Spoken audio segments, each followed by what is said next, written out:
nakaraan, feature natin ang punong ito sa Plaza Villa Arevalo sa Iloilo City. Sinabi natin na ito ang Iloilo tree at ang scientific name niya ay Aglaya argentea. Pero may mga nag-dispute.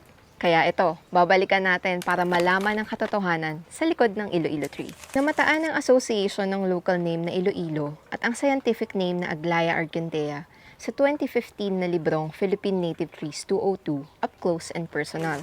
Noong 2018 naman, may larawan ng isang tree marker sa Initao Libertad Protected Seascape and Landscape sa Misamis Oriental ang naging usap-usapan sa social media. Mula sa larawang ito, nagkaroon na ng mga kwento tungkol sa relationship ng punong ito at ng syudad at probinsya ng Iloilo.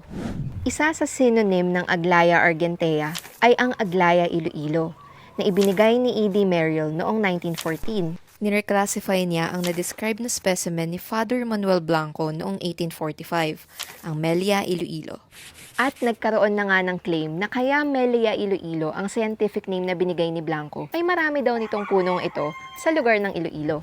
Pero kung susuriin natin ang entry tungkol sa Melia Iloilo sa 1845 Flora de Pilipinas, isa sa mga sinulat ni Father Blanco ay ang Melia Iloilo raw ay common second order tree in Arayat.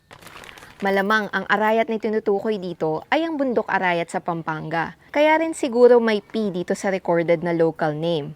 P for Pampanga. At confirmed ito sa 1923 Enumeration of Philippine Flowering Plants, Volume 2 ni Merrill. Dito rin sa tala na ito ay hindi kasama ang panay sa mga lugar kung saan matatagpuan ang Aglaya Iloilo.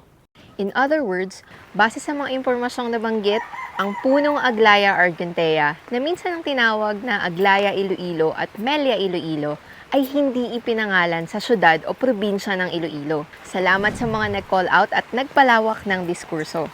Ayun, kayo ba? Anong pangalan ng halaman o puno ang curious kayong malaman ng origins?